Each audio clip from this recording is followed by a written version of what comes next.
É engraçado, né?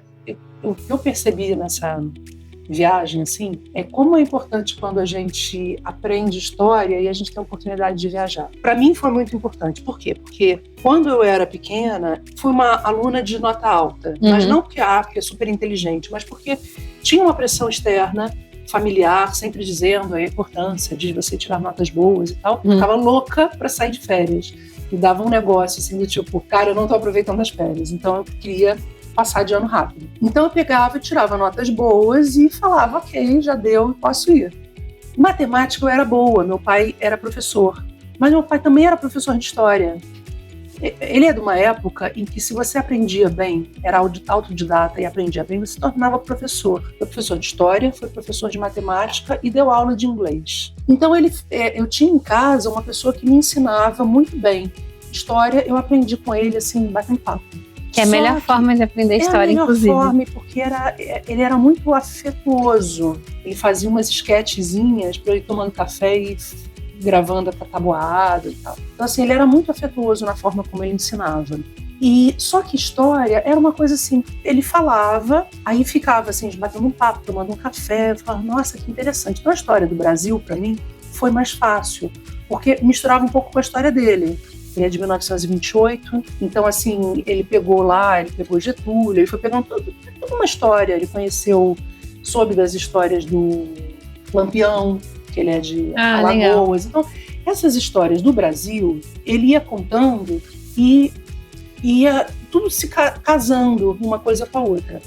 A história do mundo, ele contava também do que ele aprendia nos livros, porque a gente é de uma época que a gente estava pelo livro, a gente não tinha acesso. Hoje em dia, a gente vai fazer uma viagem, vou para Pompeia, você praticamente já foi a Pompeia porque você já viu 10 mil vídeos sobre aquilo. Eu não sou de uma época assim. Então, as pessoas com 40 anos, acho que elas vão entender isso. A gente era de uma época que, para você fazer uma pesquisa, você pegava uma enciclopédia Barça, uma enciclopédia, tinha em casa, Deixa tamanho. E aí você ficava. Então, o máximo de criatividade, de visual que a gente tinha era de uma enciclopédia que tinha uma foto desse tamanho do lugar. Então, assim, na escola a gente tinha que aprender isso tudo, saber a diferença. Como é que você vai aprender e saber a diferença disso? Você só decora, né?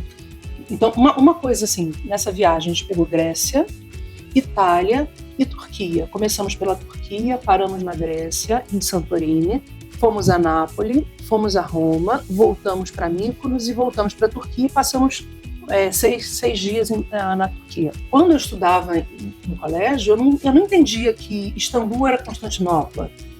E quando a gente ficava falando, Constantinopla, eu não conseguia entender que aquilo ali fazia parte do mesmo lugar, né? De um contexto, né, de que as pessoas vinham do Ocidente, da Europa, paravam lá para se reabastecer e para continuar a viagem. Então, para mim, pelo menos, aquilo ali configurava assim, é como se eu tivesse andado, sei lá, de Petrópolis a Cabo Frio. Eu não conseguia entender as distâncias.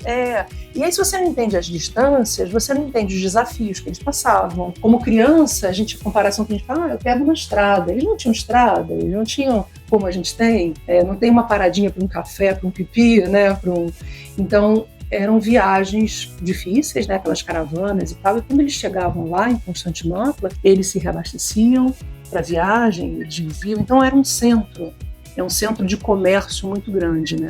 E aí eu acho que para mim fica muito, muito forte, assim, primeiro, tudo, né? É o chão que você pisa, que você está vendo que tem a dificuldade de locomoção, mas é porque eles mantêm aquele chão histórico, na arquitetura dos prédios, na cultura, que acaba sendo uma cultura um pouco mais recente, que são os muçulmanos, né? Eles já como um povo muçulmano, 99% muçulmano, mas as características que eles têm, a igreja grega, ortodoxa, que foi para lá, os judeus que estiveram lá até a instalação do Estado de Israel, eles permaneceram lá durante algum tempo também. Então isso tudo né?